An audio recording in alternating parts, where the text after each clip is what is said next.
Well, hello there, everybody, and welcome to TACO After Dark. I'm John Barba, and I'm joined by my good buddies Dave Holdorf and Rick Mayo from the TACO training team. Say hi, guys. Hello. Howdy. Hi, guys. There we go. And also somewhere out there in the ether of the internet is John Messenbrink from Hey, John. Mechanical Hub. Are you out there, John? Yes, I'm here. How are you guys? Oh, doing well, doing well. Very good. And you're probably wondering where I'm at. I am at the TACO Training Center here in Cranston, Rhode Island. I was down for some meetings today, and rather than drive all the way home, figured I'd stay down here and just kind of do the show from the mothership, if you will. So that's why it kind of looks kind of different. This is, you can see in back of me, that's one of our we have three screens in the training center. And you can see Dave waving and Rick just kind of waving and looking like a Lorax there with his. There we go. All right. Kind of looks like the TACO sports book. Yes, that's exactly what it go. looks like. I love it. I love it. And we'll take and we'll be. You can put. We're going to start taking money on March Madness, I think, starting next.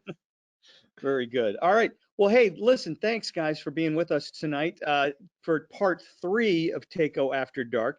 And tonight we're going to be talking about, well, not the importance of boiler water treatment. Now, there's the one slide I didn't update from this afternoon. I spent the entire afternoon after just updating all my slides and getting them just right. That's not what we're going to be talking about.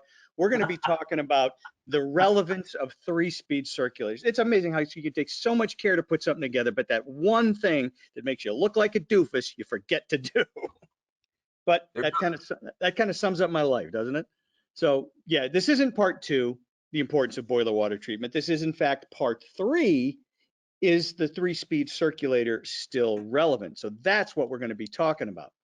Before we get started, just a couple of housekeeping notes. Again, if you've been with us before, you know this. If this is your first time, just want to make sure everybody's good with their control panel. If you look at the control panel, look on the right-hand side of your screen, there should be an orange arrow. If that arrow is pointing to the left, click on it, and that'll expand your control panel. And the important stuff is here, the audio section, which, you know, you can make sure you can hear us, obviously. Then we have our handout section, and there is a handout tonight. So if you want to go to the handout section and download the TACO takeaway sheet, and it's a little booklet that'll give you a lot of formulas and stuff that you might find useful, and that's there for you. And then lastly, we have the questions and chat section, and that's the wicked important one. So if everybody could go to that for me right now and just type in, hello, how are you? Everybody say hi. Let's see. Am I sharing my screen?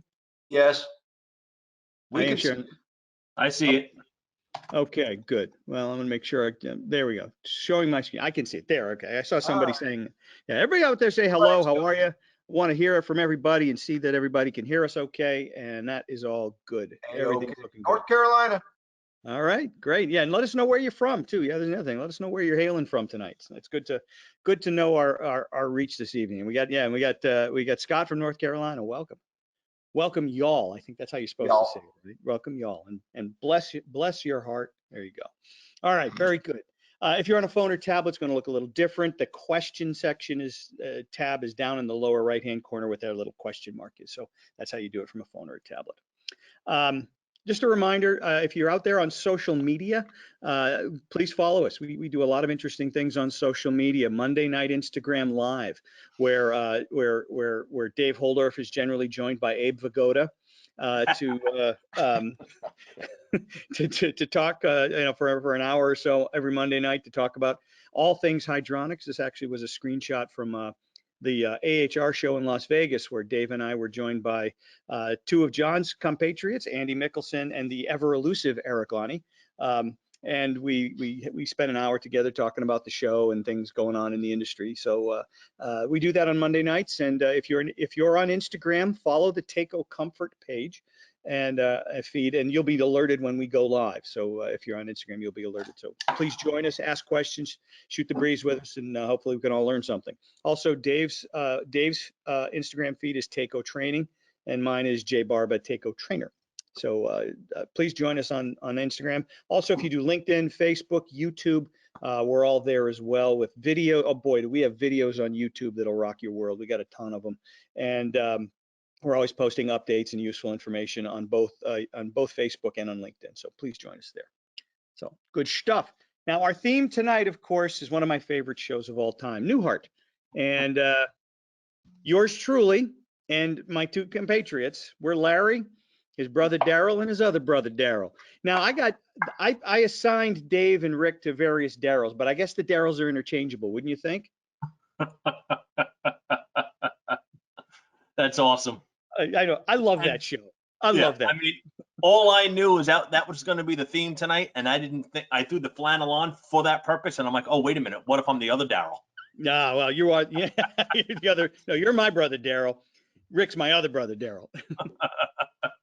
and John, you can be George the handyman. How does that feel? Or do you want to be Dick the innkeeper? Yeah, whatever is fine with me. I'm can- good either way. All right, well, John, what's new with Mechanical Hub this week? Just before we get into our presentation, you guys have been so great to kind of co-host and co-sponsor this with us ever since we started 2 years ago now. Yeah. So you mentioned the ever elusive Eric Ani. I actually just have a story that he worked on he installed a U.S. boiler and have some Takeo products mixed in there. So we're going to have that on the site probably within the end of the week. Oh, excellent. And yeah, and then interestingly enough, we have two podcasts. One's called Make Trades Great Again, and Eric and Andy, who you mentioned previously, do a podcast where they talk amongst each other. And then Tim Ward and I do one called Not Dead Yet. And we talked to a guy yesterday, and this is live. The podcast is up and running, but talked to a guy from Colorado Springs who owns his own business, and he started a plumb tech trade school out there with his own money. His own money. He built this. They built this trade school. He said he has like 170 guys go through it last year, and he's just adamant about the trades and getting people to, getting young guys into the trades and teaching them the right way. So it's pretty cool little listen. Yeah.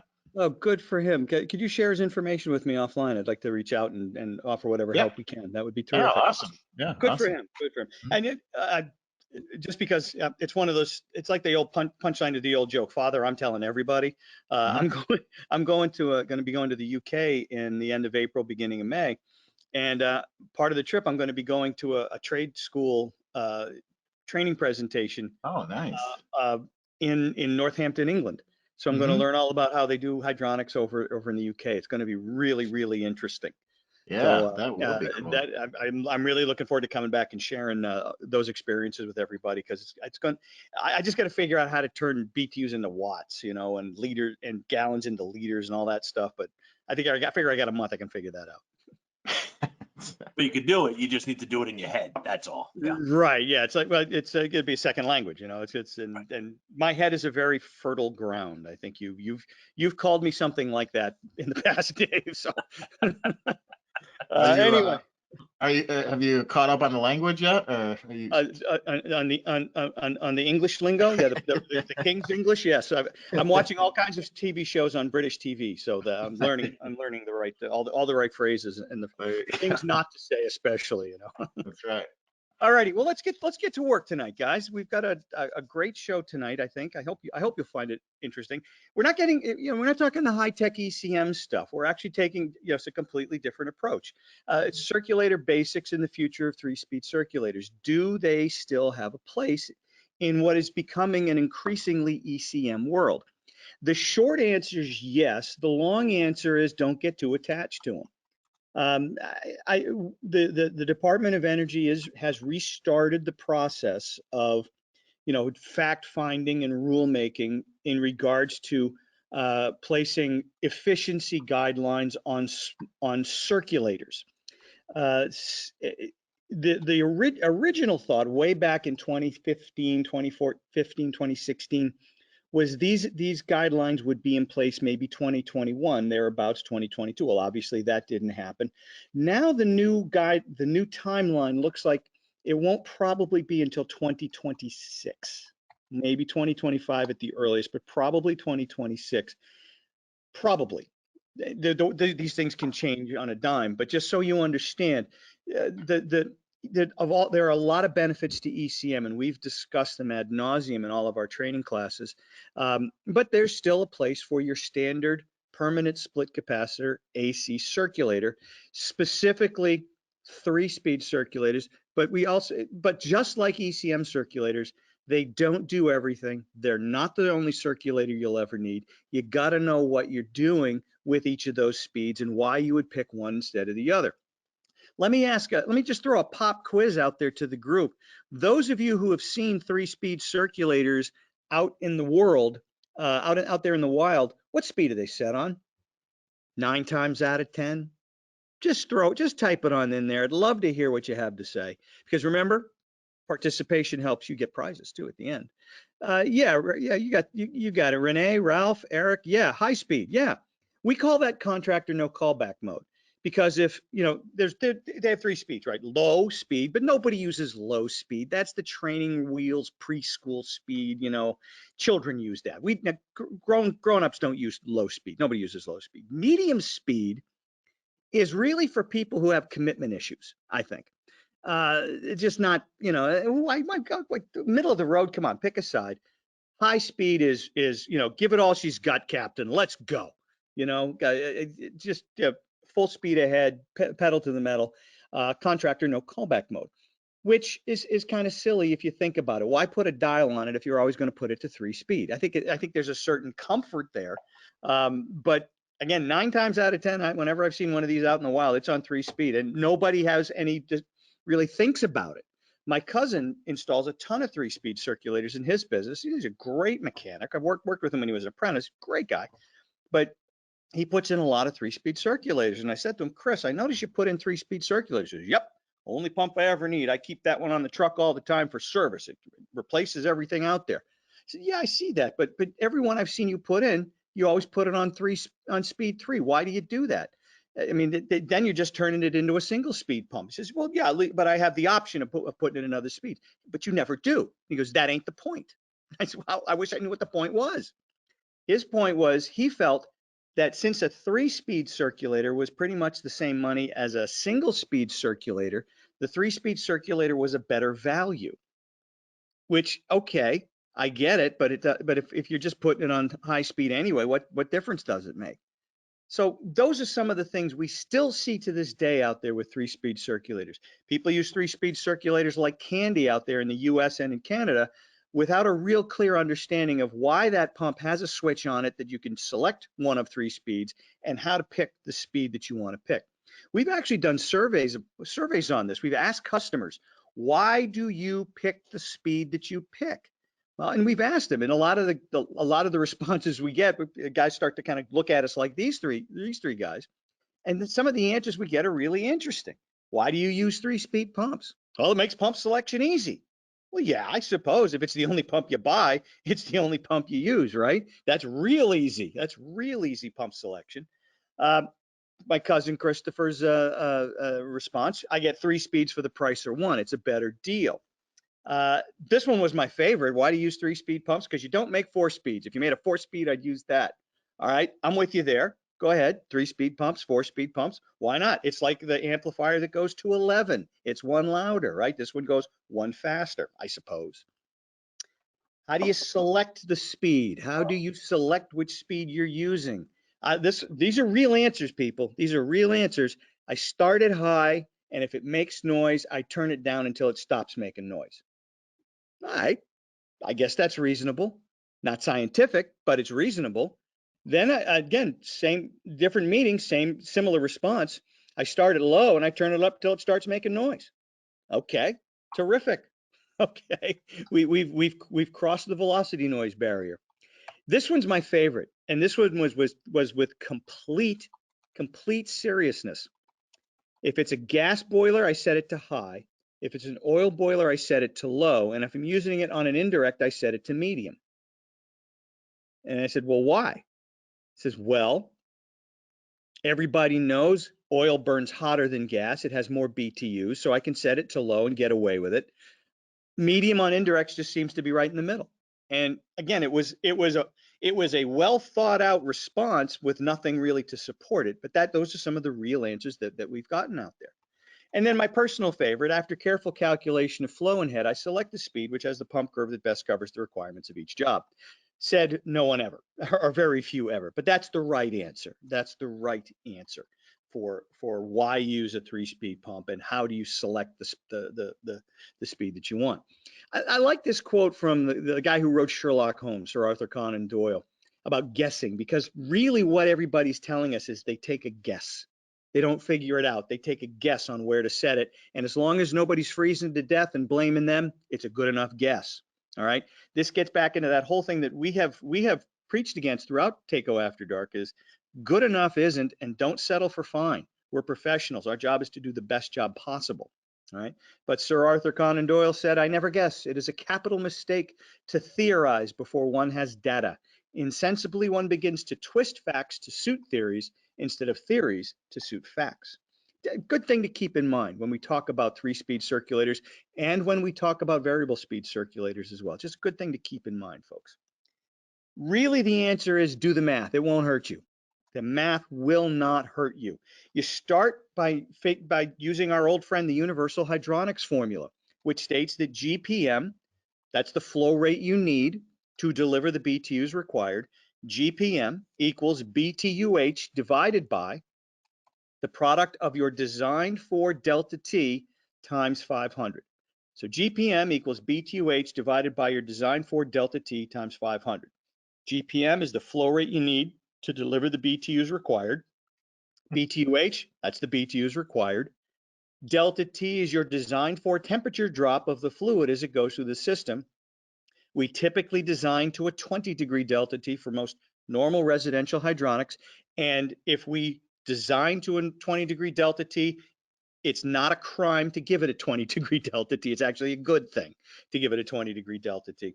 If we design to a 10-degree delta T, it's a good thing to give it a 10-degree delta T. Under what circumstances would we design to a 10-degree delta T? Radiant floor heating, residential radiant floor heating, very commonly designed to a 10-degree delta T for consistent floor temperatures. Snow melting might be designed to a 30-degree delta T. There are cases with panel radiator systems using very small PEX tubing and home runs to each radiator. Might be designed to a 40-degree delta T. It really depends on what you are designing. And then 500 is a mathematical constant if we're using 100% water. It's basically the weight of 1 gallon of water, 8.33 pounds, times the number of minutes in an hour, that's 60, times the specific gravity of the fluid, water has a specific gravity of 1, times the specific heat of the fluid, water has a specific heat of 1, because it takes 1 BTU to raise 1 pound of water, 1 degree Fahrenheit in 1 hour. A lot of ones. So 8.33 times 60 times 1 is 499.8. We'll call it 500. Rick, let me ask you this question. What happens if we put glycol in there? Let me turn on my mic. Good boy. Of Inside course, a joke, lot of you had to have been there. these guys won't get that, but believe me, I'm going to leave my mic off more often. Anyway, yeah, that's going to drop that number typically, John. Again, that changes the specific heat and of course the weight, but it makes more sense about the specific heat. We get about a fairly substantial kick to the shins in the amount of energy that glycol can actually transfer when we compare it to water. And so we have to up the actual GPM number slightly to make up for that. So anyway, that number will get lower typically. Yeah, and yeah, that the 500 will get lower, the GPM will automatically get higher once you solve for the equation. So yeah, that's basically how that works. And all the glycol's a little bit different. There's no industry standard out there, so you got to check the jug on what you're working with. A good rule of thumb, and you know how much I hate rules of thumb, but some basic guidelines maybe to go by. We've seen a 30% glycol, 70% water solution could drop that number as low as 470. So you could see how that would increase the GPM required to deliver the BTUs. And a 50-50 glycol solution like you might have in snowmelt would drop that number to as low as 430.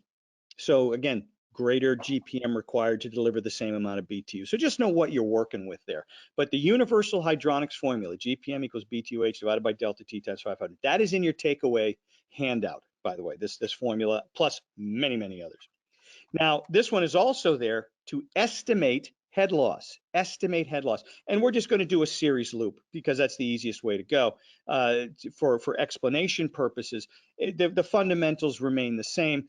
If you're using PEX tubing, check the PEX manufacturer's books. They have pressure loss charts at different flow rates, different pipe sizes, different temperatures that will give you more accurate information. This is just for a run of copper tubing, all right, with a, let's say it's a baseboard loop, if you will, for this example. To estimate the head loss, and estimate's the key word, it estimates on the high side. To estimate the head loss, you want to, as best you can, figure out the length of the run, and that length of the run is everything from the Gazauta side of the circulator all the way through the system back to the Gazinda side of the circulator. That's your estimated length. And if you come up with a number anything other than a 0 and a 5, you've overthought it. I mean, estimating is fine. You know, just say, okay, I'm up 5, over 10, down 20, over 15, back 30. You know, that's about as detailed as you need to get. Multiply that length by 1.5. You're adding 50% of that length to allow for the head loss through fittings. Fittings have a head loss that would be equivalent to a certain length of pipe. For example, a 3/4 inch copper elbow has the same pressure loss as 2.5 feet of straight copper pipe. A T has the same pressure loss as 5 foot of pipe. A 45 might have the same pressure loss as 1 foot of pipe. You can't count them, you have to allow for them. Hence, we multiply by 1.5. That gives us something called the total developed length, or TDL, total developed length. If we had hammered all those fittings out, made them straight, that's what we'd have. To estimate the head, multiply TDL times 0.04.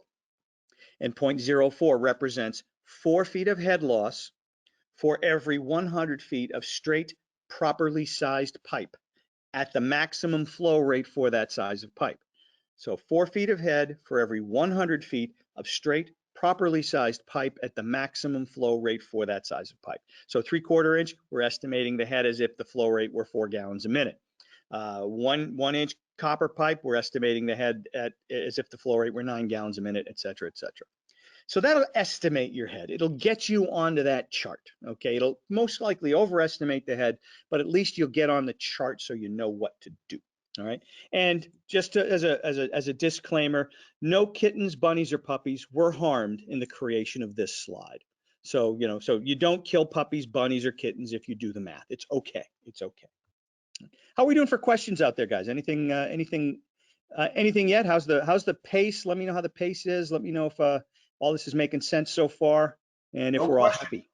Great. I'm either doing good or everybody's bored. One of the two. I'm not sure. I think they were looking for you killing some animals or something like that. I hope Well, not. no, I'm not going to. No. I'm not. I love kittens, bunnies, and especially puppies. How could you hate a puppy? I love puppies. No, I know. I hear you. There you go. All righty, let's do one. All right, let's try one. And here we have our pump performance curve charts for our 2 mainstream 3-speed circulators, 2 of our 4 mainstream 3-speed circulators. We have 4 of them. The 0015 and the 0010. The 0010 is kind of interesting because there's really no other 3-speed pump like it. You'll notice the difference in the pump curves. The 0010 3-speed has flat pump curves, higher flow, lower head, flat pump curves, whereas the 0015 has lower flow, higher head, steeper pump curves. The 0015 is very, very similar. These pump curves are eerily similar to the 1558, the NRF 22, and many other your mainstream basic 3-speed circulators. They're all pretty much the same. The 0010 is kind of an outlier, which doesn't mean it's a bad pump. It just means it's a very useful pump, as you will see, as you'll see as we go through tonight. But they're just different applications. Let's just focus on the 0015 right now because most people use that category of circulator. And let's do a little bit of math, okay? Let's say I have a big old Zona baseboard, right? I got a big honking Zona baseboard.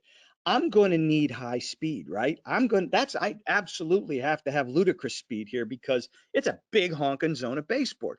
Well, how big? It's about as big as a 3/4 inch baseboard zone can get. I got 40,000 BTUs on that. If I got 40,000 BTUs on that zone, using our friend, the universal hydronics formula, what is the GPM, my friends, for that zone. What's the required GPM for 40,000 BTUs under design conditions? Let's see what you got. A lot of you guys can, yeah, it's a 20, and it's a 20-degree delta T. Yes, Renee. Very good. Yeah, most folks got that there pretty quickly. 4 gallons a minute, 4 gallons a minute. So 40,000 divided by 20 times 500. 20 times 500 is 10,000. 40,000 divided by 10,000. Bada bing, bada boom. You got 4 gallons per minute, right? You got 4 gallons a minute. So that's the required flow rate. My circulator's got to give me 4 gallons a minute. So right away, we're looking right there at 4 gallons a minute. So we want to be somewhere on that line, right? Somewhere on that line, 4 gallons a minute. So what's next? Now we want to figure out our load. I've got 80 feet of baseboard for 40,000. The total run from flange to flange is 160 feet. So my total run is 160 feet. Now, first step, I'm going to multiply 160 feet by 1.5. So 160 times 1.5 should give me 240 feet, right? 160 times 1.5 is 240 feet. So my next step, okay, I've got the flow rate.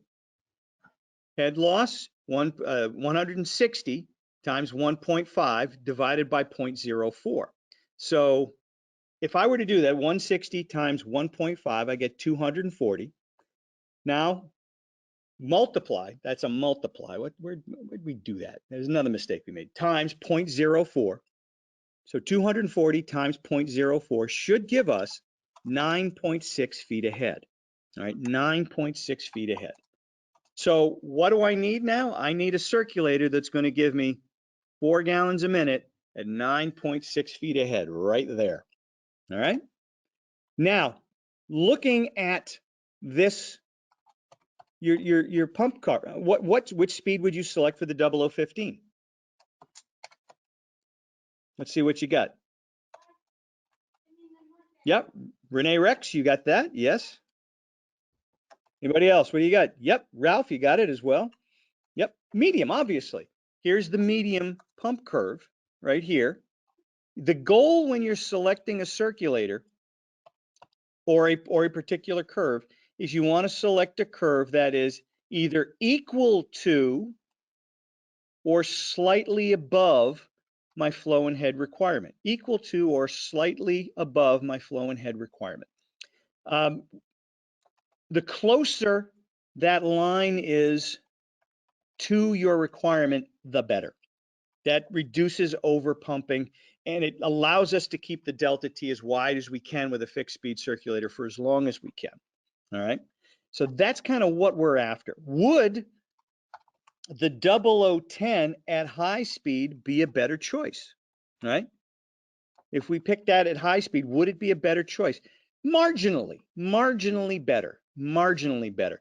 The difference is we're going to be operating, if we understand system curves, the system has to operate on the pump curve, right?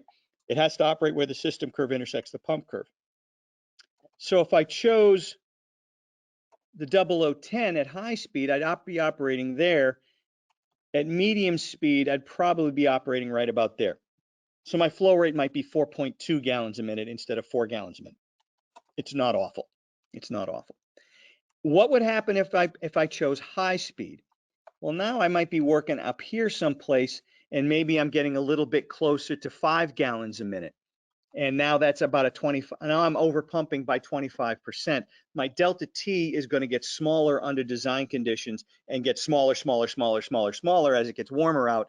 And that's when we start to contribute to short cycling. Now, question came in from Ralph. What if I picked low? What if I picked low? You know what? Depending upon how accurate your heat loss is, Ralph, you probably won't notice much of a difference. Because basically, if we were to plot out a system curve, and I can show you how to do it mathematically at some point. Well, here it is actually. Here's the system curve for what we were talking about. All right. So the system curve is a mathematical plot, and the system will work wherever the system curve intersects the pump performance curve that we're talking about. So if I chose low speed for the 0015, I'd really be working at what, about 3.5 gallons per minute. Now, when do I need 4 gallons a minute? When do I need 4 gallons a minute? I need 4 gallons a minute under design conditions. That's 40,000 BTUs. As it gets warmer out, I don't need 40,000 BTUs. The warmer it gets outside, the lower the BTU load goes. So what you might find is that, and again, if I overestimated my heat loss, which like that never happens, if I overestimated my heat loss, I may never know the difference, but say my heat loss was spot on accurate and my outdoor design temperature was 0 degrees. What might happen at 0 degrees in this example is probably very little, because let's think about this. I'm delivering 3.5 gallons a minute when I need 4. Okay. If I have the BTUs in the boiler, if I've got the horsepower in the boiler, okay, you have the BTUs in the boiler, I can deliver that. But what'll happen is my delta T under design conditions actually will start to get a little wider. It won't be 20, it might be 22, 23. Is that a horrible thing? No, that's probably not a bad thing for the boiler. It might run a little bit longer. Okay, so in that example, could you use low speed? You surely could.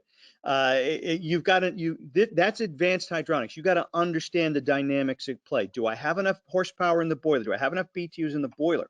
If I have enough BTUs in the boiler, I can, that pump under design conditions is only giving me 3.5 gallons a minute. When I need 4, what'll happen is my delta T will get wider. I'll still be able to deliver the BTUs.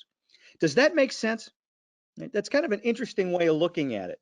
And it starts as, well, why are we worried so much about we're not, you know, this, if you know, I needed to be, if I needed to be up here and I picked this one, I might have a little bit of a problem. All right.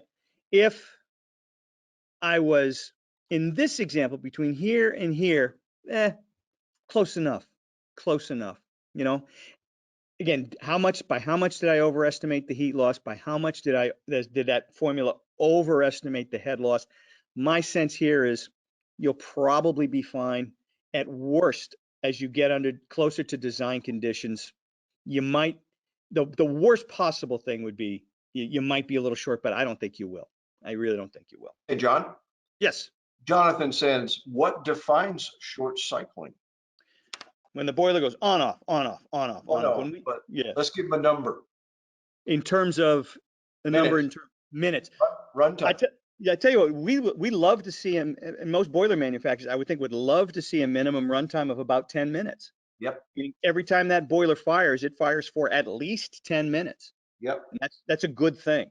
It spends the most amount of time at its peak efficiency, you know, at its steady state efficiency, and it's just not, and we're not wearing out moving parts.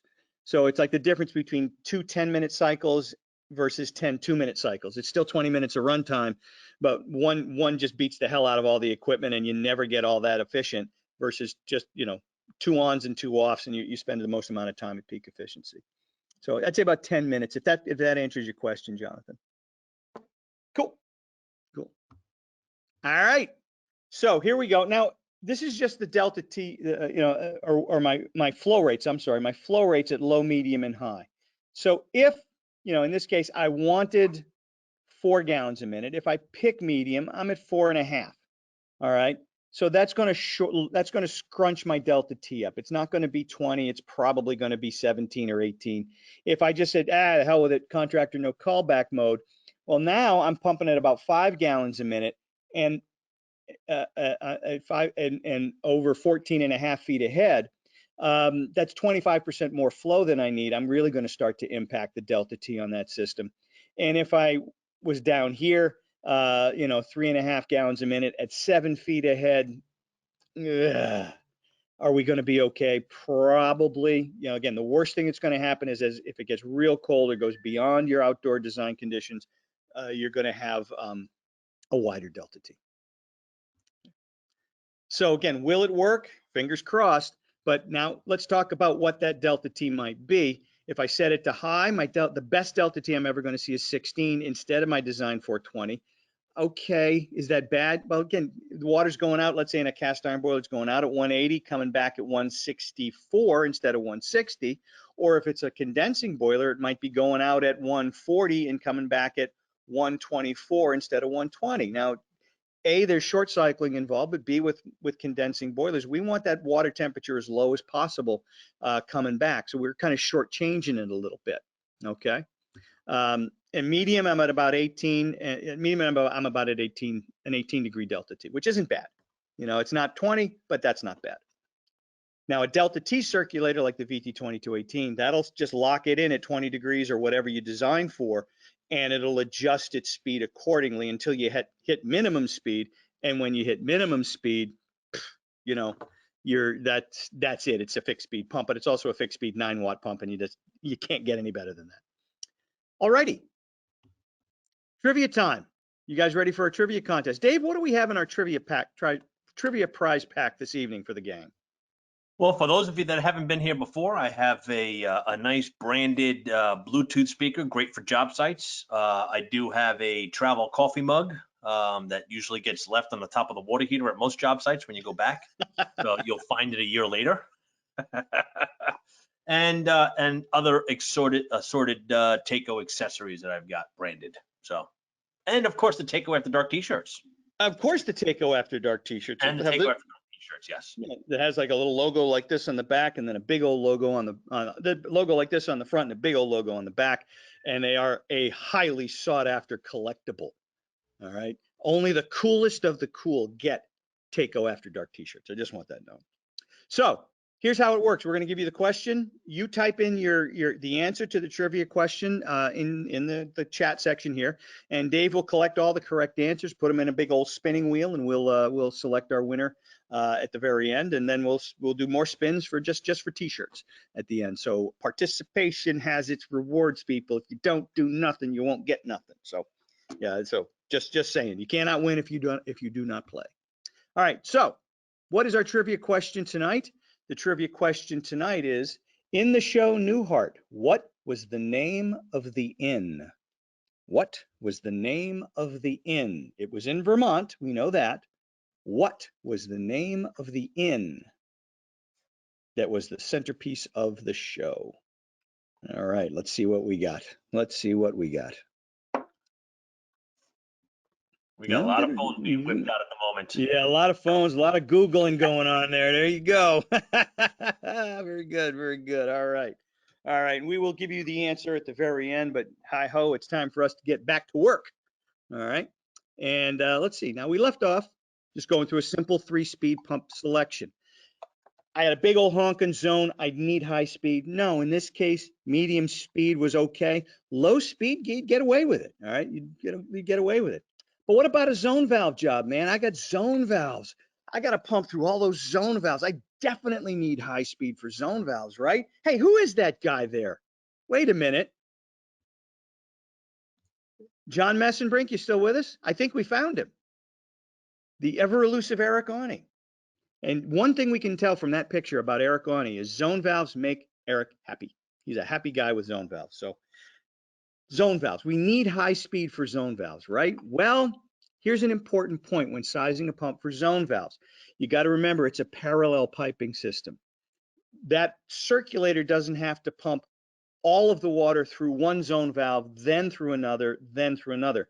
In a parallel piping system, we split the load, right? We split the flow up to 3 separate parallel piping circuits. So we only need to size the circulator for the worst case head loss zone.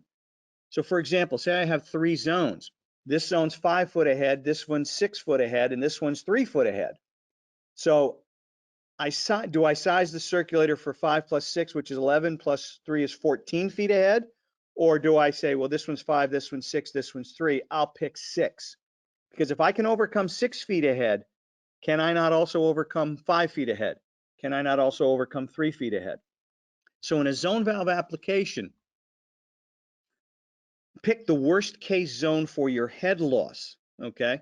Head is not cumulative in zone valve pump sizing. Pick the worst case head loss zone as your benchmark for the head of your circulator, and then you add all of the flow rates together for the entire zone, because you got to figure that circulator, all those zones at some point are going to be open at the same time. The circulator has to deliver enough gallons per minute to satisfy all of the zones and deliver all of the load.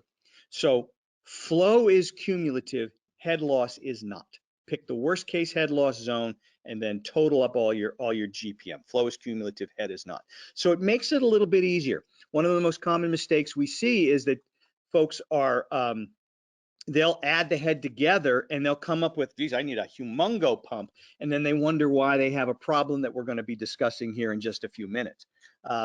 So remember, you don't have to add them all together. It makes for it. It's one of the reasons, folks, that just the standard efficiency 007 has been so useful. It's the perfect pump it's the perfect standard efficiency circulator for zone valves, and we'll show you why in a second. But it's the curve itself, the flat curve, the high flow, relatively low head, flat curve is perfect for zone valve applications. One of the reasons why, even to this day, it remains the #1 selling wet rotor circulator in North America, and still, it's not by a little. It has so many good applications, particularly zone valves. So let's take a look at a Larry, Darrell, and Darrell problem that will kind of illustrate what I just said and how to pick a circulator for zone valves. All right, and this actually happened to a buddy of mine in Connecticut who had he called me up one day and said, "Hey John, I got a problem. Can you help me out?" And I said, "Hey, if you've got a problem, I've got a problem. That means we've got a problem. I'll help you solve any problem you want because we're in this together and we're buddies." And he goes, "Terrific. I got a customer. You've met him. You know him. He does the best possible work. He did this big old boiler change out. He put in a brand new 90,000 BTU boiler with all new accessories, and he emphasized to me several times with a brand new expansion tank. That was a new expansion tank. I don't know why he kept telling me it was a new expansion tank, but he seemed intent on stressing that the expansion tank was new. 90,000 BTU boiler, all new accessories, 5 zone valves. It was 5 zone valves on the job. And after the change out, the zone valves were banging like hell. Didn't bang before, but after the change out, zone valves were banging like hell, banging like crazy. So I asked him, boy, that sounds like a terrible problem. And he explained to me what he did. He says, well, the first circulator we put in was your 0015, okay, the standard efficiency 3-speed 0015. So that was the first circulator we put in, and we had it on high and they banged. We put it to medium and they banged, and we put it to low and they banged. So we thought the problem was your circulator. So we put in a Grundfos 1558. And I said, did that fix the problem? He said, no, it's banging at high, medium, and low now. He said, so wait a minute. You're telling me you've got a banging zone valves and a Grundfos circulator in there, right? And he goes, yeah. I said, Ed, I don't see how we have a problem. And he kind of went, all right, I'm sorry. I said, no, I'm just trying to make a point here, pal. Who did you call when you had a problem? Who did you call and who's going to help you, right? You got to yank his chain a little bit. So I took a step back and I said, okay, let's take a look at this. When do the zone valves bang? And he kind of, if you've ever heard somebody roll their eyes on the phone, Ed was doing it. He was rolling his eyes on the phone. I could hear it. And he goes, when they close. I thought, maybe I am talking to the wrong guy. They bang when they close. I said, no, that's not what I'm asking. Do they bang when all of the zone valves are open and then 1 or 2 close? Or do they bang when, say, 2 or 3 zones are open and then 1 or 2 closes? He goes, I don't know. Maybe I should check. And I said, maybe you should. He said, does it matter? And I said, it might. Just find out for me. So he went back to the job site and then he called me up the next day and says, you SOB, how did you know? How did you know? I said, I didn't know, but I needed to ask the question. Here's what was happening. The original circulator on the job was an old circulator, was an old Takeo 110. Okay, this guy right here, an old Takeo 110. That's the old three-piece circulator. Very, very similar to the B&G 100, almost virtually identical to the B&G 100 in terms of performance. If you take a look at the 110, you'll see real high flow in excess of 30 gallons per minute. But look at the head loss or the head pressure differential. It kind of maxes out at what looks to be about 7 feet ahead. So they're over 30 gallons a minute, but I'm really looking at a max of about 7 feet ahead.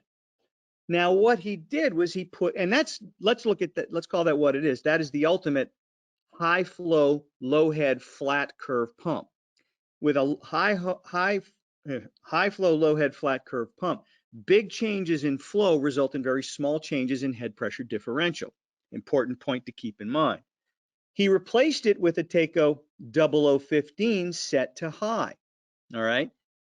And the 0015 is a low flow, high head, steep curve circulator in which relatively small changes in flow can result in relatively large changes in head pressure differential. If you can see where we're going with this, hint, hint, okay? So that's kind of what he replaced it with. And then he would bop it down to medium, still had the same problem, even went to low, still had the same problem, which is kind of interesting, but only when like 2 zones were open and 1 would close, or 3 zones were open and 2 would close. When all 5 zones were open, he really didn't have much of a problem at low speed, all right? At low speed. And at medium speed, maybe a little bit, but not much. Low speed was still the problem. Why were they banging still at low speed? All right. So when he replaced it with the Grundfos, same problem, because we're talking about down here in terms of performance. So he still had the same problem. Any guesses out there as to what was causing the zone valves to bang? Let's throw that in there. What do you all think? Yeah, Renee, you got it? Yeah. Anybody else? Why were the zone valves banging with both the 1558 and the 0015? Too much head. Yeah, Alan's got it. Renee's got it. Too much head. With a steep curve pump, you are trying to close against what might be considered excessive head pressure differential being created by the circulator. And the zone valves don't necessarily like that, especially if it's one of those spring return types. They get there and they go boing, and you get what sounds like water hammer banging zone valves when they're trying to close against too much head pressure differential. Okay. And the velocity would cause them to go shh, but ultimately it's the head that makes them go bang when they actually do close. So even at low speed, that was happening. So what do you guys think the solution was? What solution should we have provided for that job? How do we fix that problem? What do you think? Type in your answers. I'm very curious.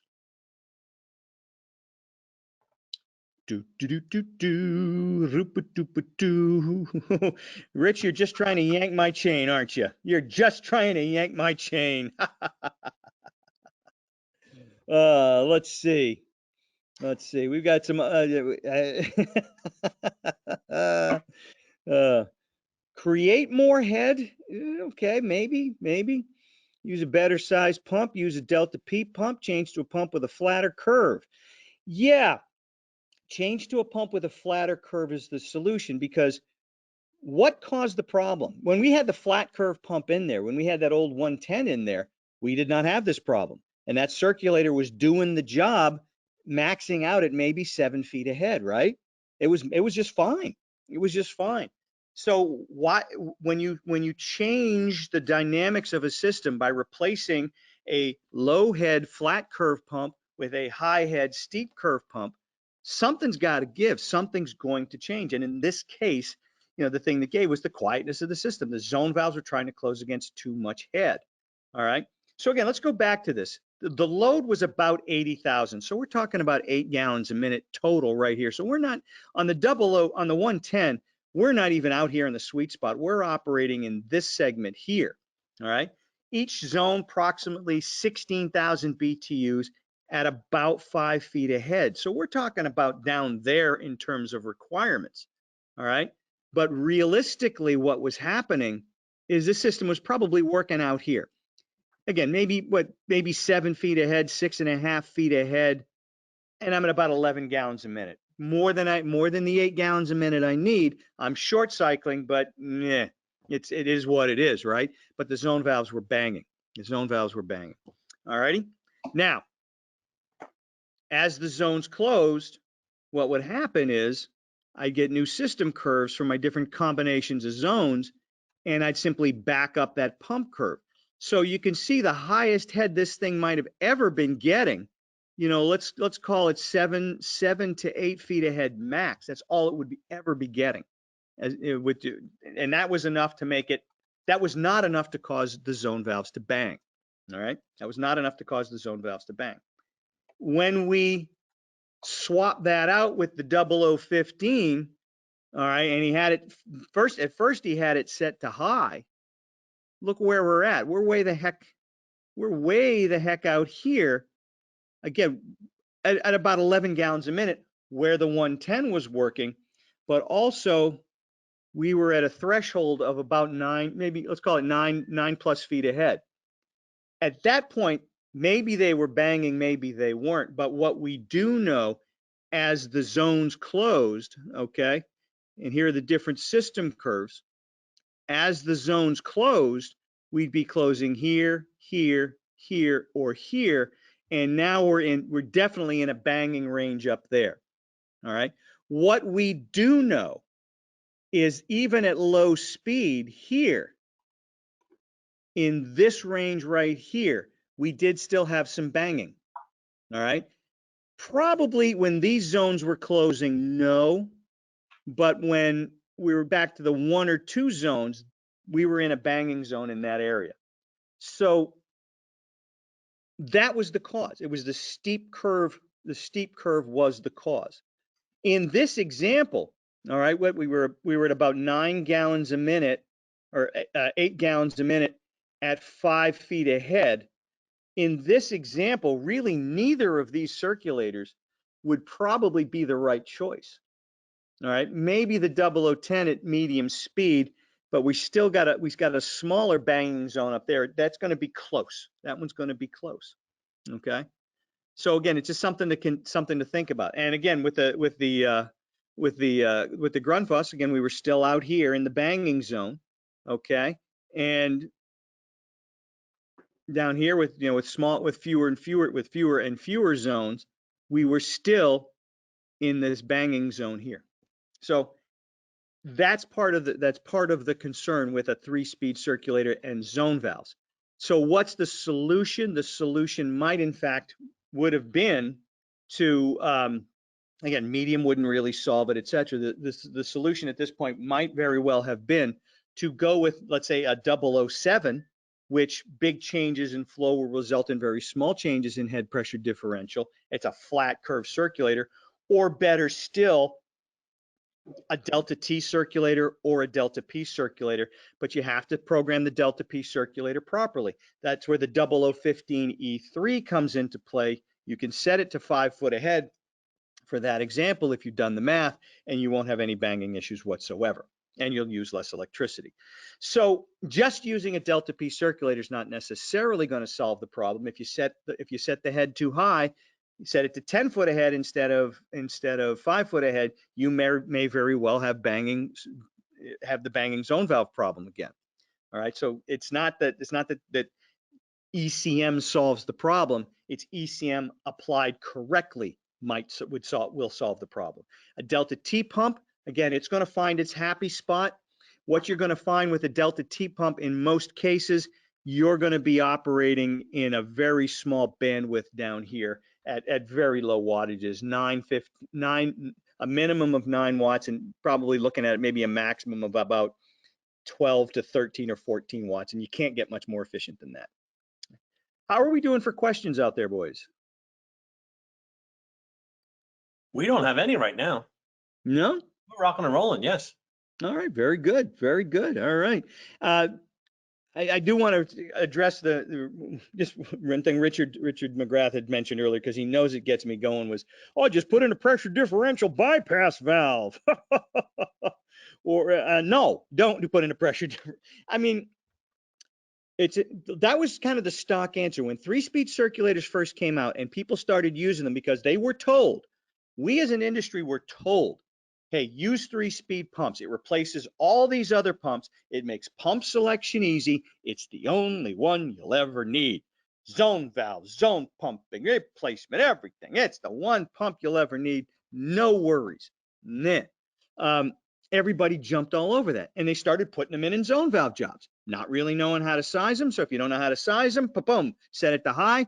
I'm getting heat. Let's get the hell out of here. Problem was zone valves would bang like hell. So the makers would get inundated with phone calls to, oh, well, of course the zone valves are banging. You didn't put in a pressure differential bypass valve, did you?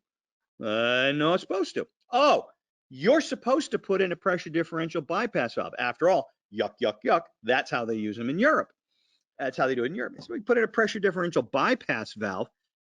Yeah, it solves the problem, right? Absolutely solves the problem. Makes the banging go away. Oh, then that's the way to do it. 3-speed pump with a pressure differential bypass valve. That's the right way to do zone valves.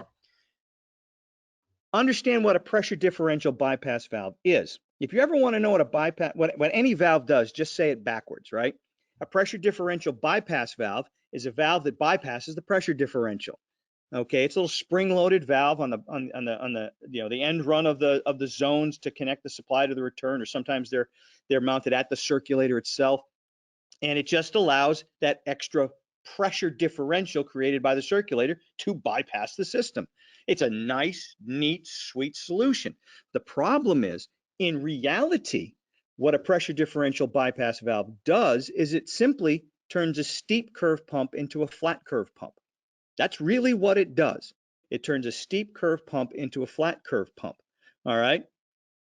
And if that's all it does, why not put a flat curve pump in the first place and save yourself an awful lot of time, energy, effort, and money? If all we're doing is turning a steep curve pump into a flat curve pump, skip step one, put in a flat curve pump. I don't understand the logic behind creating a problem and then spending your customer's money 3 feet later to solve the problem you just created 3 feet ahead of you. That makes no sense at all. All right. It is, in fact, a Band-Aid for a self-inflicted wound. Better to avoid the self-inflicted wound in the first place.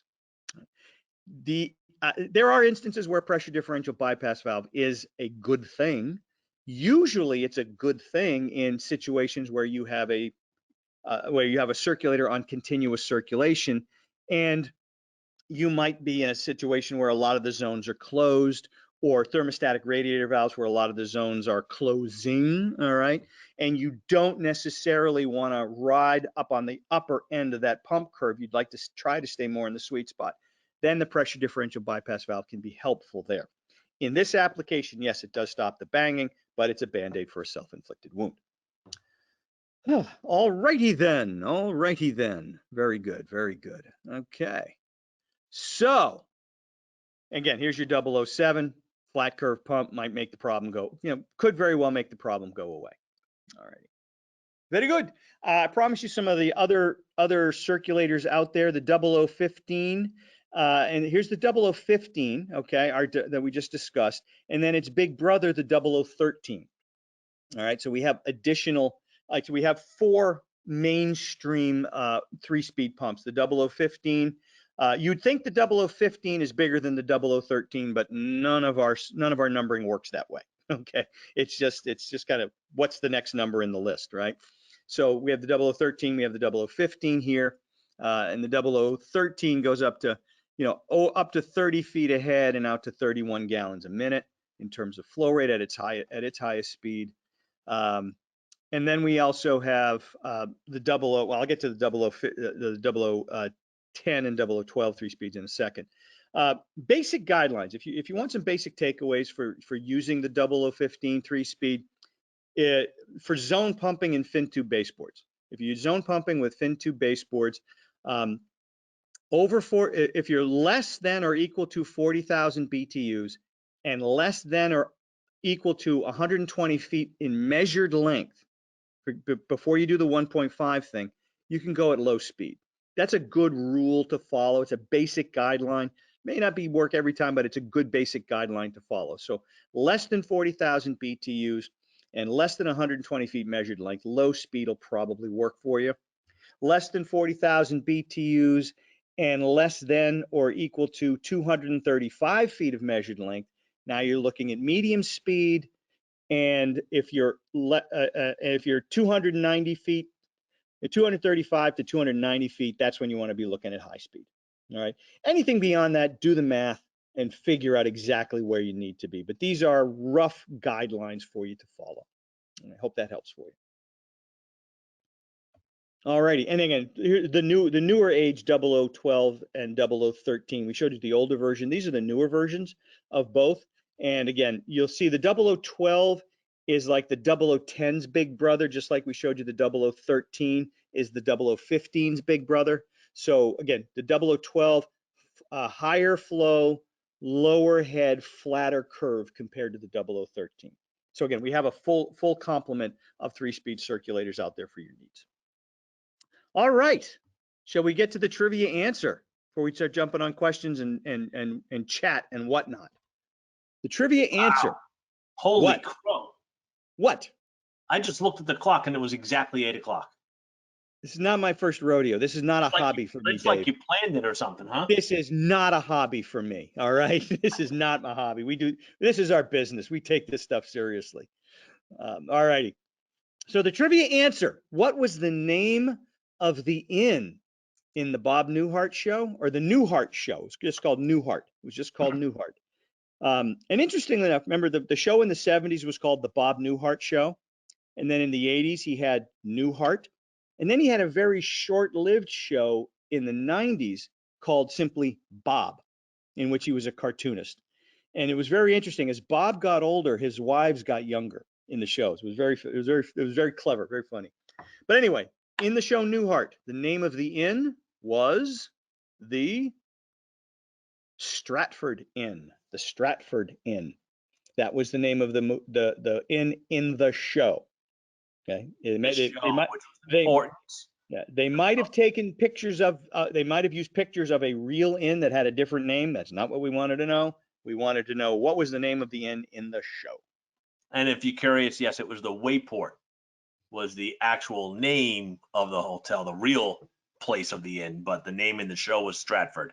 Right. And, yep, we got most people corrected themselves. Yes.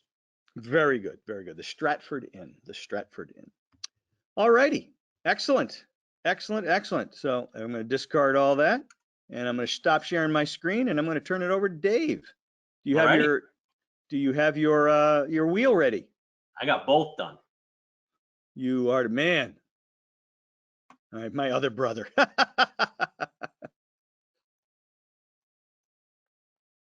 All right, the con is yours, my man. All righty. Should be up and running right about now. So this is for the grand prize tonight of the from answering the trivia tonight. Well, there's my mouse. Here we go. Let's get that spin going.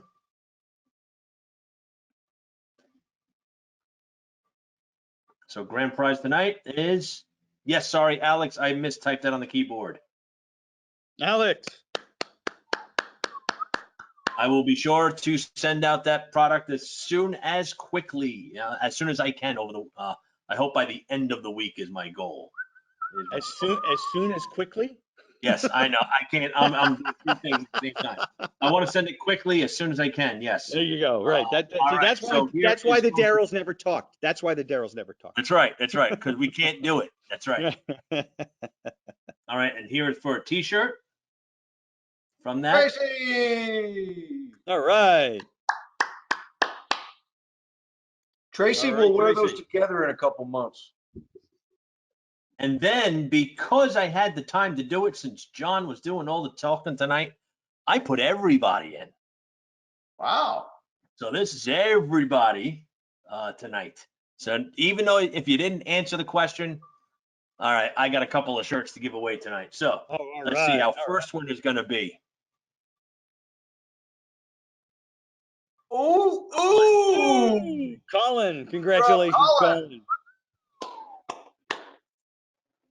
And again, folks, these are shirts you can feel very good about wearing. We work with a company out of Minneapolis that basically they work with homeless kids Yeah, and at-risk John. teenagers. John Gato, all right, John.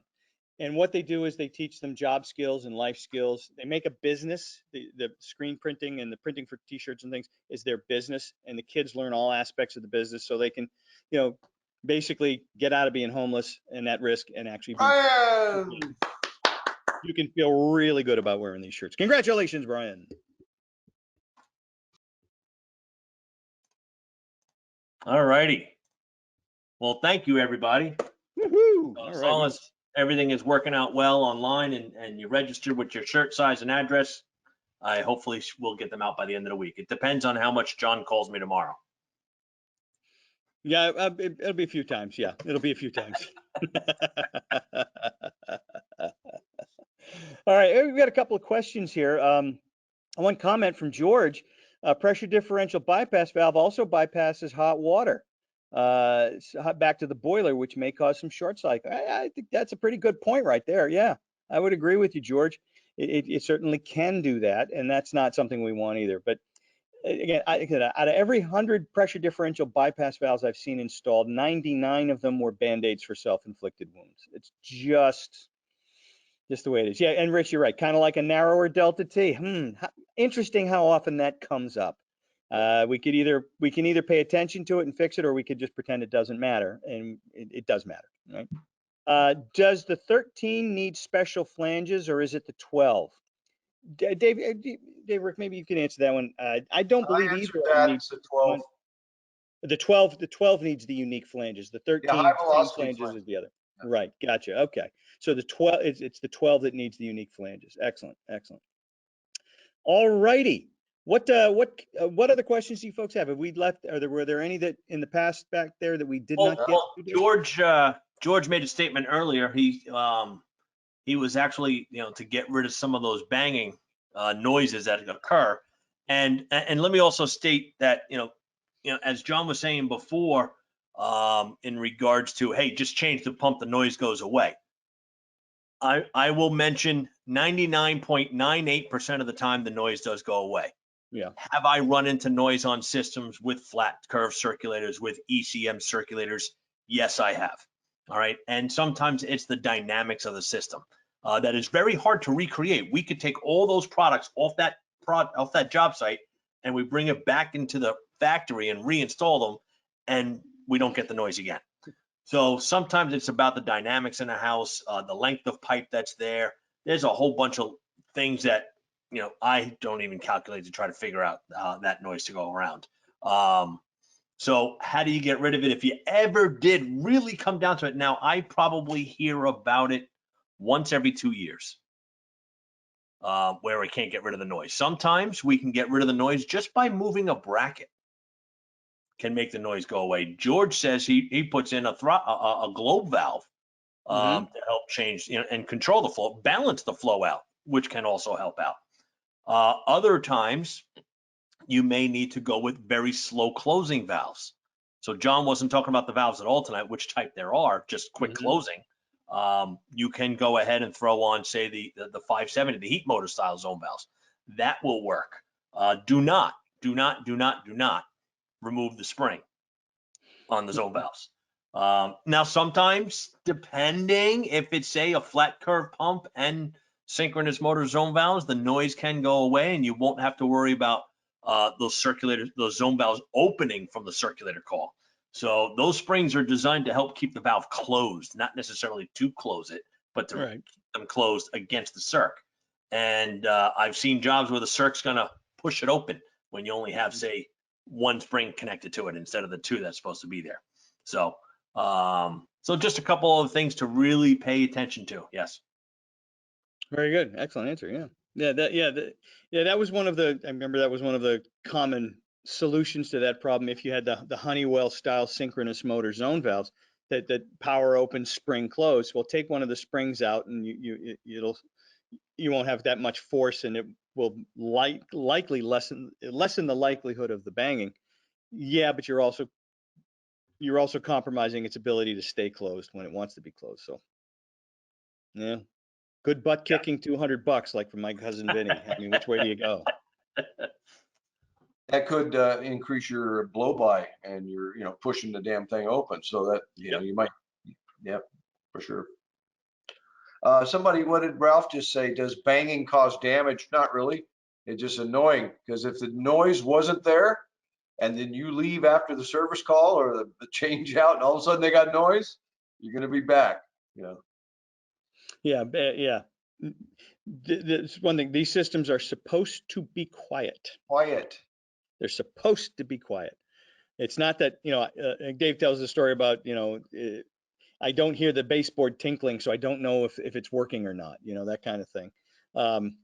People who had forced air systems, if I don't see the curtains blowing, I don't know that it's working. So I'm not sure if I'm warm. Yeah. Yeah, I'm not sure if I'm warm. I can't see the thermostat. I don't know if I'm comfortable or not, I remember when back in the old Worsbo days when when they were selling those thermostats by Eberly that didn't have numbers on them. It just was a dial with a line and two arrows, with the hotter and cooler. There were no numbers on them. People hated them because the homeowners could not tell if they were comfortable. I don't know what this thermostat is set at. I can't tell if I'm comfortable or not, which is, think about it. What do you do when you go outside? I don't know. Of course, that was just improving on a thermostatic radiator valve with numbers 1 through 5. Yeah. That was an upgrade for something like that. So they're used to not really knowing what the temperature is. So Rich is asking, where can you get those thermostats today? It's called blue painter's tape. Yes. Yeah. I remember Worsbo tried to get around that by putting numbers on that, but all this tells me is what I have it set at. I don't know what it is. Yep. Yeah. Okay. It's funny. I was thinking about this the other day, about Fahrenheit. So Fahrenheit, and I got this information in my head, and I don't know where I learned it. Hold on. Let's not kill the lead here. You were just spending time thinking about Fahrenheit. Correct. Yeah. Okay. It's just stuff that goes through my head. Meaning the temperature scale, and I can't remember his first name, but the guy, Fahrenheit. Mm-hmm. His job, or what he invented, was the thermometer. All right. Now, he was the first guy to, so to speak, come up with numbers. He got to make them up. Sure. When you invent it, that's what you get to do.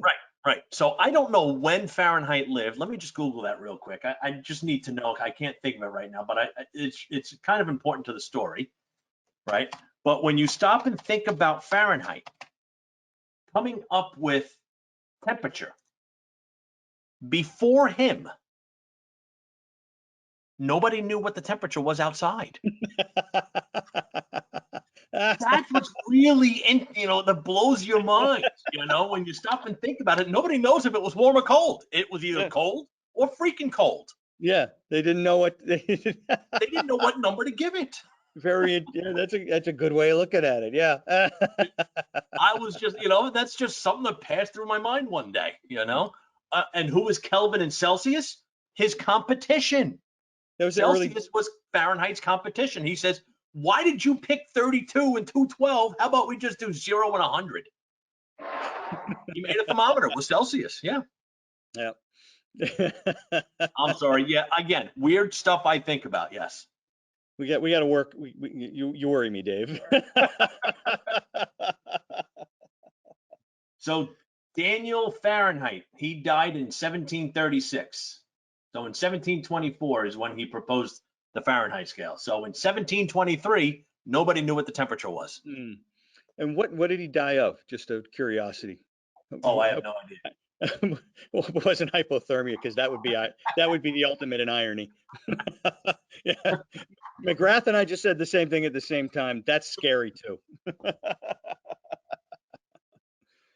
Anyway, all right, hey folks, good. Yeah, please ask your questions. We as always, we stay on as late as you want. And any question now, this is open forum, really. Any question about anything hydronics related, TACO related, plumbing related that you'd like to chat about, Rick, Dave, and I are here for the duration. So please, please feel free to ask whatever you want that might be, driving you up a tree about stuff. And total open forum for as long as you folks want to hang out. We're happy to do that. Okay. And let's see, Alan says, I think they used to time how long their geese took to freeze to figure out whether it was cold, real cold, or totally effing cold. They're geese to freeze. They're geese to freeze.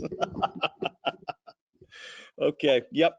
That's one heck of a night. Rich, we're looking forward to talking to you as well tomorrow. All right. Cool. Eric says change the delta T to 30 for a mod con. Interesting. The distribution delta T, I could see instances where that wouldn't be a bad idea. If that's what the existing system, if it's a replacement boiler, you really want to focus on making sure that you size what your distribution for what the system was originally designed for.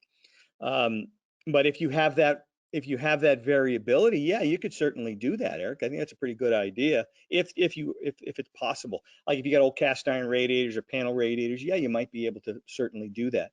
Definitely. And then as Rick pointed out in our TACO Tuesday class yesterday, which will be posted on our YouTube page fairly soon, you really, more than anything, you want to make sure you size the boiler circulator for the widest possible delta T allowed by the manufacturer, which could be 35, could be 40 degrees. It depends on the manufacturer, and you got to check the manual. But they'll tell you what you need for flow and head, and then you can select the circulator appropriately. You don't have to use the circulator they sent it to you, right? And there's no reason why your heat emitters and everything else in the house can't be designed to a 30-degree delta either. As long as you understand as the temperature drops, as it goes down the line, that the radiation, if you have a series loop system in there, you're just going to need a little bit more out there in that last loop, right? Commercial radiant floor, I used to design 30-degree deltas all the time. Mm-hmm. Go to a wide spacing, long loops, 30-degree delta, keep the head loss low. So there's, 20 degrees is a number to start working with. Yeah. Everybody calls it the magic number. It's just a number to work with, to start someplace, because otherwise we're guessing on what temperature to start with, right? So, right. But there's no reason why. Yeah, you don't need to keep everything to a 20, definitely. Right. 2020 was settled upon for. If you go back in history, North American hydronics in the early days, it was the Wild Kingdom. There were no rules. There were no guidelines. There were no standards. What basically became IBR way back when started from a consortium of boiler manufacturers back in the turn of the century and early parts of the last century, and they kind of got together and formed an illegal cartel, if you will, a monopoly. They wound up getting busted for it, but they did decide to gather together and write standards for design, pressure, safety equipment, all that kind of stuff. And they chose 20 degrees as a delta T because, for a very good reason, 20 times 500 is 10,000, and you can divide anything by 10,000. It was basically to simplify the math. Now, again, residential radiant is done to a 10-degree delta T to keep the floor temperatures consistent. But I can remember designing radiant systems where, let's design this to a 15 and we can make this work. We can balance out loops and manifolds and stuff to make it work and maybe economize it just a tad, that kind of thing. Makes the install easier. Yeah, make the installation easier. Yeah, a lot of my underfloor designs, with joist track and whatnot, I would do a 15, and instead of a 10-degree delta, and you stop it, and that's also because I like to use 3/8 packs from below the floor, so much more flexible to work with. But if you kept it to a 10-degree delta, you're having manifolds that take up half the house. Lengthwise, you're looking at really short manifolds in some areas. So you change the delta, your loop lengths can get a little bit longer. Same amount of pipe is being used. You're just now maybe a few less connections to a manifold and getting those manifolds smaller. It's just all about the install at that point. For underfloor, you know, because you're governed by the joist layout, you know, it's not like, you know, when we have a slab application, you have a lot of control. So that's the way I looked at it. Now, Rick, how about you with your boiler background? Benefits of wider delta T's for design, or basically where does, you know, where's your experience take you? Just the same. I'd look at the heat emitter if it's a direct pipe system, right? We're not doing primary, secondary, or anything like that. I just look at what would the heat emitter, you know, give you the best performance at, and then base it on that. I mean, again, I mean, 20-degree delta T's on radiant floor is fine, but then you got to reconsider the layout method, right? You go for counterflow spiral, counterflow, you know, so we have supply return. So we still get a good average floor surface temperature at that point in time. Again, if we're looking at getting pumps smaller, then we've got to think about what impacts the sizing of the circulator, and delta T absolutely does. So again, I just look at the heat emitter, what makes the most sense. Can I change things to suit a wider delta T, since we all know that a wider delta T is a better thing for the most part? That would be my thoughts on it. And of course, you already mentioned the boiler thing. And the one caveat to all this is fin tube baseboard, right? So if I design, you know, if you look at fin tube baseboard outputs, they're all, we all go right to 180 because that's the supply water temperature. When we look at the output at the 180-degree column, but that's wrong. If the supply water temperature is 180 and we've designed to a 20-degree delta T, so supplies 180, returns 160, the average is 170. The 170 is the number we have to use on fin tube baseboard.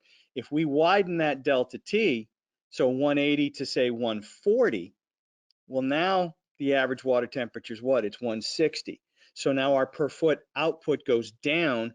We have to make sure that we're also understanding that as we go through each room, we're taking BTUs out. The average water temperature is going to get lower, lower, lower, lower, lower as we go through that zone.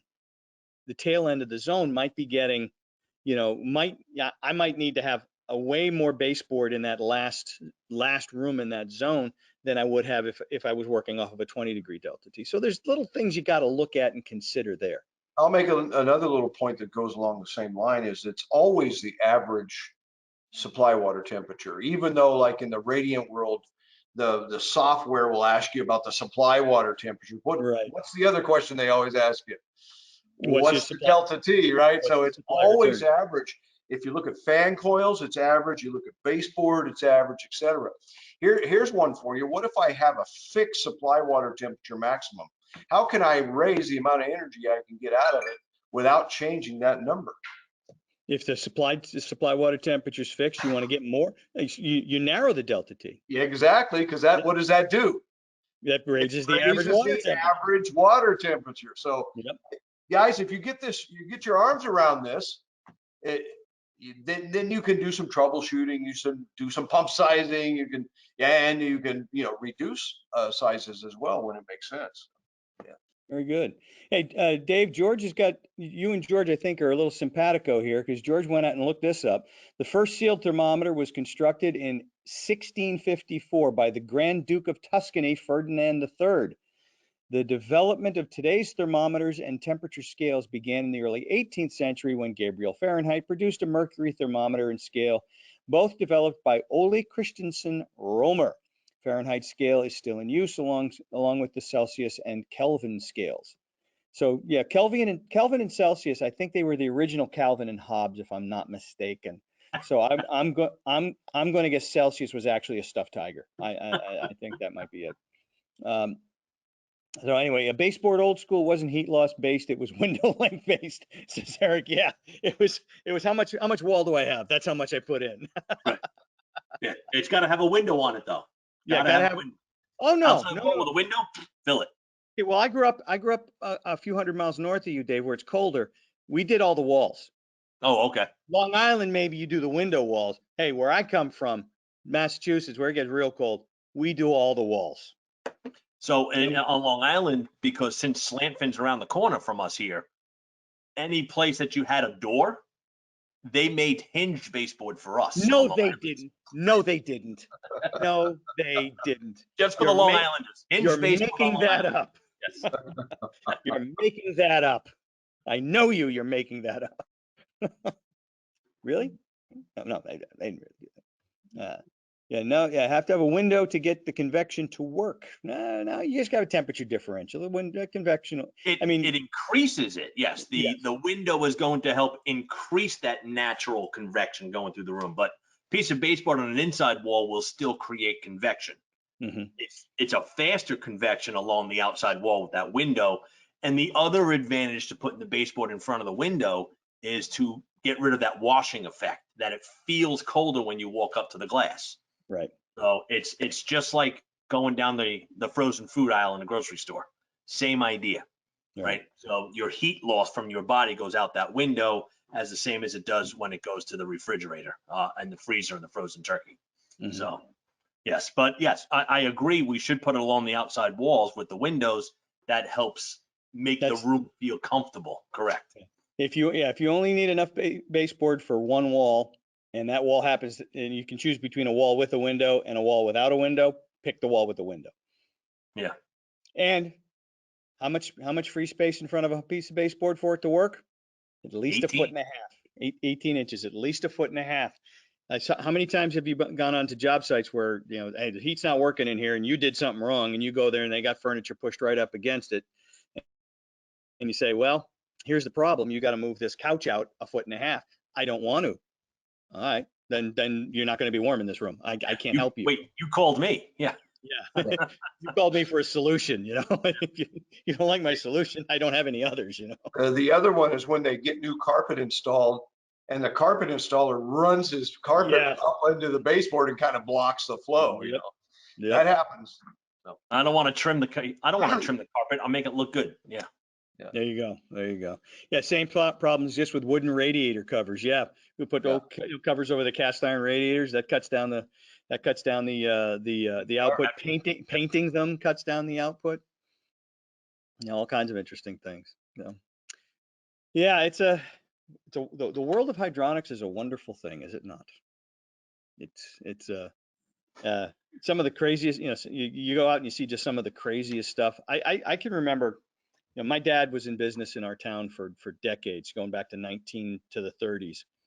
And we went and worked on hundreds and hundreds of boilers in that town that he had installed. And he had to my mind, the greatest boiler ever made. What do you think the greatest boiler ever made was? What do you think? Oh, that was I was just on a job site with one. The Arcaliner. Yeah, the American Standard Arcaliner, a boiler that wouldn't die. I just visited one that's still running. Yeah, greatest boiler ever made, in my opinion. It cooks along, you keep it clean, it's easy to clean, it's easy to work on. Man, oh man, what a great boiler. And he installed hundreds and hundreds and hundreds of them in our town over the years. And it was when we had to take them, people wanted to say, well, should I replace this boiler? What's my payback going to be if I replace this boiler? And I said, well, unless the new boiler gets a part-time job, there's no real payback here. All you're trying to do is, you've got an old boiler that's going to die at some point. From everything we see of it, it's got a lot of life left in it. If you want to replace it so you'll be more efficient and want to figure out how long it'll be before it pays for itself, which again, it just doesn't do, that's the wrong way of thinking, because it's not going to be a financially sound move. The reason you would have for replacing this boiler is that you just want to update it ahead of time. Better to update a little too early than a little too late, because when it starts breaking down and repair parts are hard to find, and we got to come back every winter a couple of times to get this thing going and take care of different crazy things, well then updating the boiler would be a good idea. And again, better to do that a little too early and a little too late, but that's just the way it goes. Little trivia. That kind of goes in to where the actual name American Standard came from. Right? Well, where did it come from? American Radiator Company, ARCO. There's two companies, right? Yeah. And then Standard Plumbing, they Mhm. joined forces and then became American Standard, which later became Burnham, right? I believe that's the way it went. Did they? I'm going way back about Yeah. 40 some years. So I might have got one of those points wrong, but that's what stuck in my memory anyway. Yeah, American Standard's still a you know, pretty powerful But plumbing brand out there. But yeah, the boiler company probably was absorbed by it somebody. started Yeah. with those two companies joining forces. So. Very cool.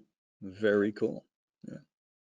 Yeah, that's I remember having an odd argument with someone, a former boss of mine, that just kind of escalated into a really weird set of circumstances where I had written a blog a while ago that questioned the wisdom of categorizing a boiler replacement as an investment. Said it's not an investment, it's an appliance. Yeah. And this person got very upset with me for daring You've to been say. known to do that to people, John. I guess so. I don't think I don't find myself an upsetting person. I don't know why I upset other people, but I guess I did. I did not think it was an investment because you cannot write it off on your taxes, and it does not increase your net wealth. It's an appliance. No one considers a new refrigerator an investment. No one considers a new microwave an investment, a new electric toothbrush an investment. It's something you have to have in order, a boiler something you have to have in order to not freeze to death. So it's a necessity. And at some point, the old necessity is going to need to be replaced with a new necessity. It's like a car. Is a car an investment? No, it's a vehicle. A boiler is an appliance. So yeah, a casket, there you go. Is a casket an investment? Well, it depends, right? Who you buy it for. It's it didn't make any sense. And I got to the point where I in preparation for this, I met up with two guys who were actually investment counselors. And I asked them, is a boiler a new boiler or replacement boiler, would you consider it an investment? And he goes, no. He didn't have to think about it. He goes, no, it doesn't increase your net wealth. It's an appliance. It's home maintenance. You know, it's no more of an investment than replacing your roof when it needs to be replaced, right? It's home maintenance, and I thought that was very, very interesting. You know, and yeah, I wrote about it, and someone got real mad, but that's okay. And maybe some people here got real mad too. What do you think? What do you guys? There's 35 of you out there, 32 of you out there. What do you think? Is a new boiler an investment? And I won't get mad if you say yes. John, one thing That's that like saying my car's an investment. Yeah. Go ahead, well, Rick. you use that same argument. You could say, okay, I got a car that gets 12 miles to the gallon. I'm going to upgrade it and get 35 miles to the gallon. Could that be considered an investment? Or a boiler that's about 70% efficient. Now I'm going to put one in right and do everything right and get about 90% or 95% efficiency. Is that investment? Is that going to save me dollars down the road? And that gets into that payback thing. And you're talking No, it about can save dollars, but it's not an investment. It's not It doesn't. giving you dollars. Yeah, Right. it doesn't turn little. money. It doesn't turn little dollars into big dollars. No, It's simply right. it's simply reducing your cash outlay, your monthly cash outlay. And Right. at some point, that reduced monthly cash outlay isn't necessarily going to offset the cost of the boiler replacement. That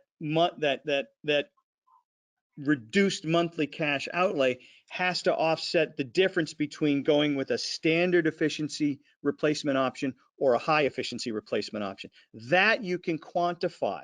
Right. But if I've got a perfectly good 15-year-old cast iron boiler that's humming along and it's got another 35 years of life in it, Yeah. Doesn't make sense. You know, Doesn't pencil anyway. Yeah, I'm not going to get a payback on that, you know. What did we used to say about boilers? It's not a slot machine, it's a pig, right? Yeah. It eats fuel, it poops heat, that's it. It doesn't do a heck of a lot else. All right. You just want it to do it efficiently and you want it to do it reliably. That's what you're after. Guinea pigs. Yeah. Yeah. Now, Richard says this, Richard Barron says, a 1957 Corvette is an investment. Yes, yes, yes, because it's a collectible. Unless you turn it Yes. into a daily driver. Yes. Yeah, or unless you wrap it around a flagpole or a light pole, yeah. But yes, yes, it is, because that's a collectible that may very well increase in value. Sure. You know, an 83 Chevette is not an investment, okay? Both made by Chevrolet, you know, but in both cars, but a difference between a 57 Corvette and an 83 Chevette, one's an investment and one is a very bad decision. And I know my bad decisions, boy, I tell you. Great line from Tom T. Hall died recently, right? You know, the singer, country singer Tom T. Hall, he died, I'd say within the last 6 to 8 months, maybe the last year, I can't remember now. You know, That's How I Got to Memphis, great songs. He wrote a song about, wrote a song about his own funeral many years ago. He said, if I had to live my life over again, I wouldn't. I'd just find new ways of making the same mistakes. And I think that's on my tombstone right there. All righty. People will pay a premium for a house that's updated. Yes, that is true. That is true. But that's by the same token, that goes with kitchen appliances, that goes with kitchen counters, that goes with cabinets, the roof. Yes, absolutely. Because that's stuff that they won't have to do. In a lot of cases, the way it is now, it just might be a differentiator. It may not get more money for it, but it'll say, I'll buy this house instead of that house. And it's, you know what, I think a lot of times with our customers, it's going to be semantics, right? Because it's the same thing as saying, we say things like heat rises. Yeah. You're right. Terminology in a different way, correct. It may not be the most accurate way that you use it, but, hey, you're not wrong. It's just the wrong term being used. So yes, the boiler's not an investment. It's just a lean diet. Yes. Yeah. And Colin asks, wouldn't the term be, I'll invest in a newer, higher efficiency boiler, hoping to see a return on my investment? It's offset, really, more than anything. You got to offset the additional cost, and then you simply enjoy the savings. It's never going to, I'm not going to put in $10 and it's going to give me 20, right? That's an investment, right? Yeah, that's an investment. It's also, working with a bookie, hopefully, but that's an investment. My 401k is an investment. My IRA is an investment, right? Yeah, that number's not my investment, right? Yeah, unless you have the self-discipline to take that $10 or $20 a month you save that you don't spend and put it in an interest-earning account somewhere. And most people, if I've yet to meet the person that actually does that. A lot of people, oh, that's what you do with it, you say. But no, it's just mad money. It's just saying you got money to spend on other things or whatever.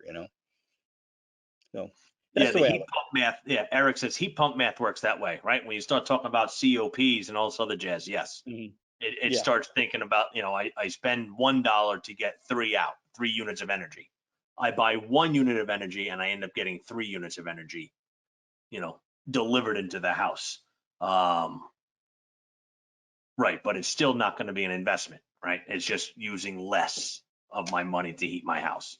And a good point from Alan. It's like going from single pane windows to low argon filled IGUs. You pay a lot of money up front to save a little bit each month. Very interesting that you brought that up, Alan. I can remember many years ago getting a phone call from a woman I went to high school with, quasi dated for a while. So phone rings and it's her and I go, uh-oh, what did I do?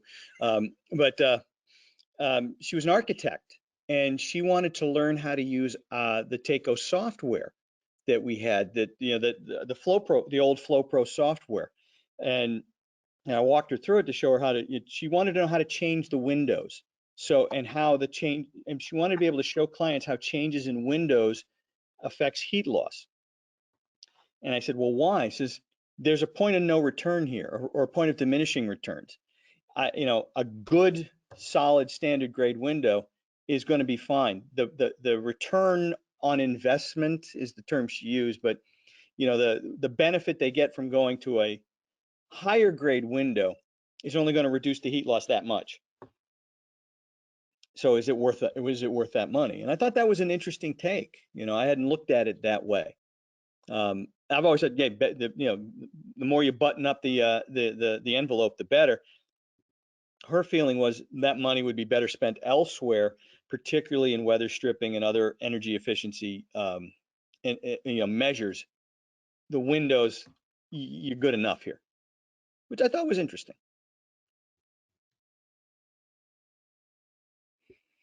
All righty, we're down to 30. Let's make it a last minute roundup for questions, guys. This was fun, huh? Did you guys have a good time? It was a good class tonight. Yes. Rick, how about you? You stayed off the hot mic. All night. Best class all night. Rick stayed off the hot mic tonight, right? Yeah, it's all right. Let's see. Last minute. There we go. Alan says, I'm working on a condo building where the average R value of an entire wall can be upgraded significantly with VIG glass up to R16 just for the window. Yeah. Wow. Okay. Wow. Yeah. Very good. Very good. Well, all right, folks. Hey, thank you so much for being with us on this Wednesday night. We will, starting next Wednesday, next Wednesday starts a two-part series. Dave, you want to just let the last few folks here know what the two-part series is going to be on? So the first part for next week, we're talking about low temperature hydronics. So how to get that lower temperature, with our boilers, with eye valves and all that other jazz, and actually how to use it to work with an existing home that you have and how to lower that temperature if you can use it at all. And then the following week is what we're calling low temperature to really bring it down low, and also talking about the heat source too at the same time, and not just limiting it to a boiler. Some fun stuff that we're going to talk about. Yes. I wonder what that could be. I don't know. What do we get? Low temp system. Yes. Where would you get something? Where would you get something that can only make low temperature water?